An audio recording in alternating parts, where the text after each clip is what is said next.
Bonjour, je vous fais une petite vidéo un peu particulière pour vous déballer un petit objet que j'ai reçu finalement aujourd'hui, je l'attendais.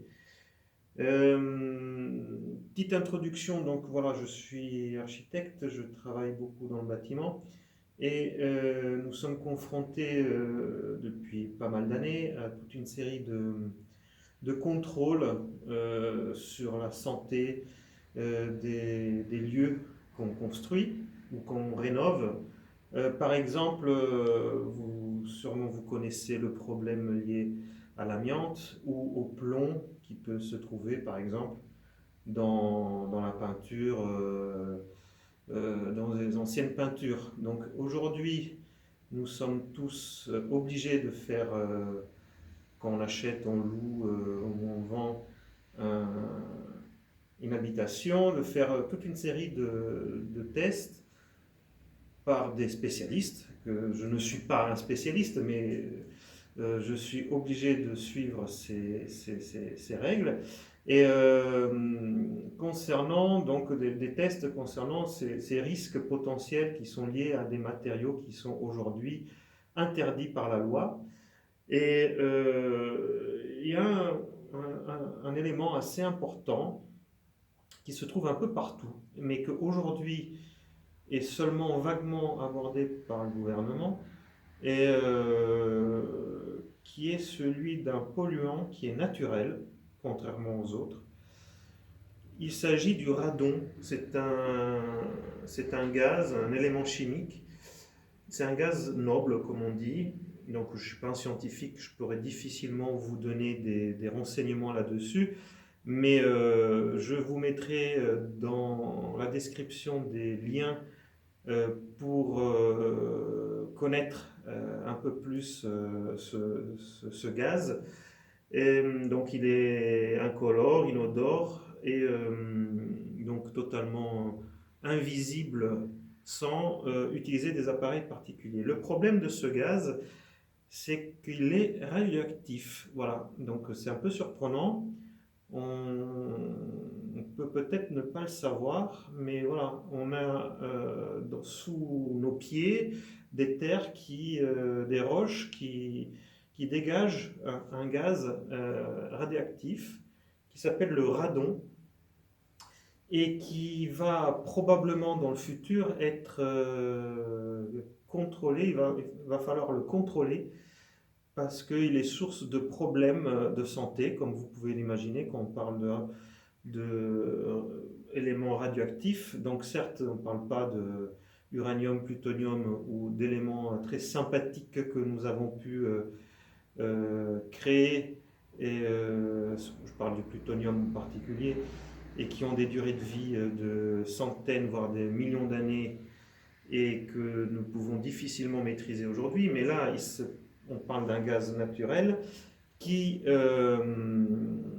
se dégage donc de nos sols naturellement et qui rentre dans nos habitations et peut rester piégé, surtout dans les zones basses de nos habitations, par exemple les caves ou les sous-sols, les premiers étages. Mais il peut, à travers des ventilations, des fissures, se propager un peu partout. Donc c'est pas un gaz extrêmement agressif, mais il peut, à la longue, si on habite toute une vie dans des lieux qui contiennent ce gaz, pouvoir avoir des problèmes de santé graves. Aujourd'hui, vu mon métier, je souhaitais commencer à contrôler, dans certains cas, ce genre de problèmes, de contrôler, voir si je pouvais détecter, faire quelque chose et avoir des idées sur comment traiter éventuellement des zones qui seraient contaminées par ce gaz. Alors, le problème, c'est pas d'avoir du gaz, il est presque partout, mais avec des concentrations différentes. Mais on peut très bien le traiter avec des ventilations et colmater des fissures. Donc, il ne faut pas s'alarmer non plus. Mais voilà, en connaissance de cause, je pense que difficilement aujourd'hui on peut l'ignorer, mais dans le futur, probablement, on ne pourra pas l'ignorer, excusez-moi, du tout. Donc, je suis allé sur des sites internet pour voir comment pouvoir détecter à la maison ce genre de produit, de gaz, excusez-moi. Et j'ai trouvé un peu de tout, surtout des laboratoires qui proposent leurs services en fournissant des petits objets qu'on laisse quelques mois dans chaque pièce, et après on renvoie ces appareils ou comment dire, des petits réceptacles qui viennent recueillir le gaz radon. Bon, j'explique ça très mal, je ne suis pas un scientifique, mais et en renvoyant ces objets au laboratoire, ils peuvent l'analyser et vous dire quelle est la concentration moyenne sur les mois que vous avez laissé ça. Le problème, c'est que quand vous avez plusieurs lieux que vous voulez tester, les prix varient beaucoup, mais chaque détecteur coûte 25 €. Bon, à l'unité, c'est pas énorme. Quand vous voulez contrôler plusieurs pièces dans plusieurs logements, du coup, la note devient très lourde. C'est pour ça que j'ai trouvé un appareil que je vais vous présenter, du coup. Je ne vais pas tourner autour du pot trop longtemps. Et que peut-être dans une deuxième vidéo, je vous montrerai comment cet appareil marche dans des conditions réelles, c'est-à-dire en prélèvement, en faisant des prélèvements dans des zones, des pièces, sur un jour, plusieurs jours, plusieurs mois. Donc cet appareil, contrairement aux autres, c'est comme un détecteur de fumée, on va dire, j'exagère un peu, qui a une durée de vie plus longue que les petits appareils que les laboratoires vous envoient et que vous pouvez réutiliser le nombre de fois que vous souhaitez. Et en remettant à zéro ces compteurs, ben, vous pourrez tester plusieurs pièces. Donc voilà, je l'ouvre, je suis très curieux de voir ce qu'on va trouver dedans. Donc je viens de le recevoir, hein, je ne l'ai pas ouvert encore. Donc c'est du déballage, comme c'est très à la mode sur internet en cette période. Bon, ça a l'air très solidement fermé. C'est une société française qui le fabrique et construit en France. Alors c'est étonnant de voir finalement des appareils, surtout électroniques, qui sont fabriqués en France. Mais je pense que c'est rassurant vu le sujet, parce qu'on ne parle pas de gadget. C'est sûr que ça ne vaut pas un appareil professionnel. C'est peut-être même pas aussi précis que les petits comment on appelle appareils que les laboratoires vous donnent, mais celui-là on peut l'utiliser plusieurs fois.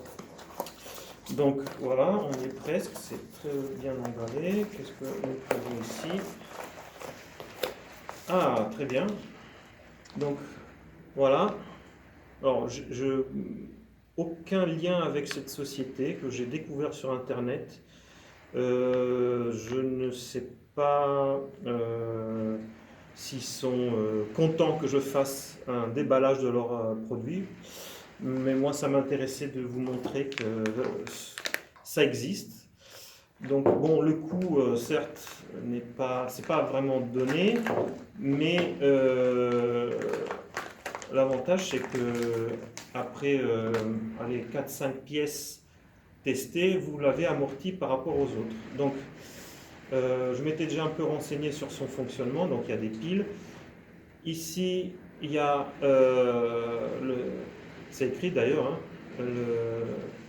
le radon sensor qui va détecter donc la présence de radon ou pas. Là, on voit sur cet écran qui est toujours allumé, un peu comme les liseuses d'aujourd'hui. Donc, apparemment, donc là, il a enregistré 0 radon, mais il faut qu'il s'habitue à la pièce, qu'il prenne les renseignements nécessaires. Je sais qu'il y a une mise à 0, donc c'est ce que je vais faire en appuyant sur ce bouton une dizaine de secondes. Donc on va voir ce que ça donne. Et une fois que l'appareil est mis à 0, voilà, c'est le cas, il y a écrit mesure en cours. Donc, patientez. Donc, on ne va pas le faire maintenant parce que ça va prendre plusieurs minutes, voire plusieurs heures pour avoir les premiers résultats. Mais ça sera intéressant de voir, si ça vous intéresse aussi, euh, combien de radon est présent, par exemple, dans cette pièce en temps réel, après 1 heure, après plusieurs jours et voire plusieurs semaines. Donc voilà, je referai une vidéo un peu pour vous dire ce que je pense de cet appareil qui me semble très intéressant. Et je pense qu'on sera un jour ou l'autre plus ou moins obligé de tester chez soi la quantité de radon présent. Voilà, donc je vous mets des liens, même pour cet appareil. Comme je vous dis, je ne suis pas sponsorisé, je ne les connaissais pas, je les ai trouvés sur Internet. Donc c'est français, ça a l'air très bien. Je vous ferai savoir. Merci, à bientôt.